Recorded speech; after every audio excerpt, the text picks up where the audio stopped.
Retaining walls serve the important role of holding back soil and rock, just as dams hold back water. The first video in this series showed that granular materials such as soil and rock generate horizontal pressures that increase linearly with depth. Retaining walls must resist these pressures, and many strategies exist for doing so. In this video, we focus on the popular L-shaped cantilever design.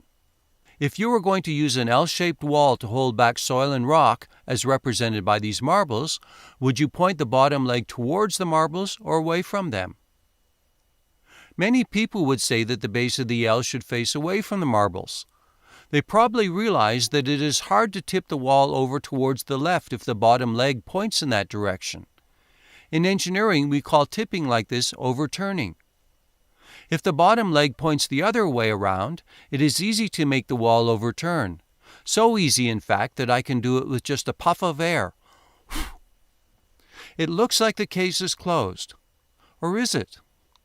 Before we declare a final verdict, let's use the model to find out what happens when the bottom leg points to the left, away from the marbles. As we add marbles, we discovered that the horizontal forces they produce create yet another mode of failure, namely sliding of the wall. And this occurs when the marbles reach a depth of 3 centimeters. In the model, we can increase the friction between the retaining wall and the base by placing a rubber mat between them. You will have to do some extra reading if you want to find out how they achieve this end in the real world. As you can see, increasing the friction allows our model wall to support a noticeably greater depth of marbles, but it still eventually fails by overturning, in this case when the depth reaches 8 centimeters. Now let's turn the wall around, so its bottom leg points towards the right, the side where the marbles will be placed. We again use a rubber sheet to prevent sliding, and we add some marbles. As before, the marbles generate a horizontal force that depends on the marble depth. You might be surprised that this wall can hold back 11 centimeters of marbles before it overturns. Can you explain why the wall can resist a greater height of marbles when the bottom leg points towards them? Is there an additional force that comes into play?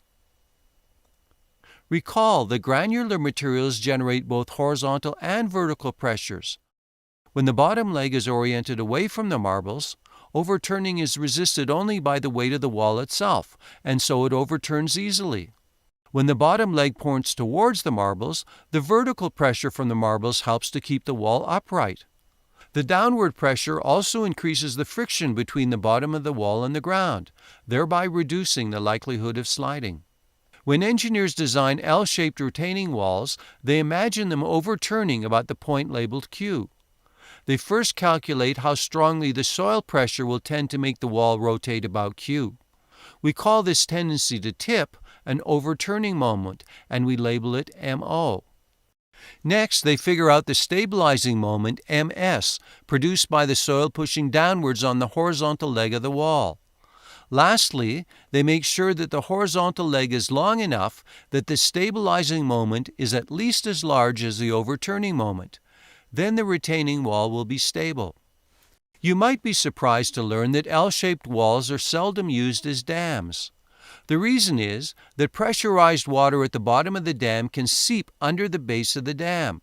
And if it does, the resulting upward water pressure on the bottom of the dam can generate an additional moment and make the dam overturn. Lots of other clever approaches can be used to design retaining walls, but we do not have time to discuss them here.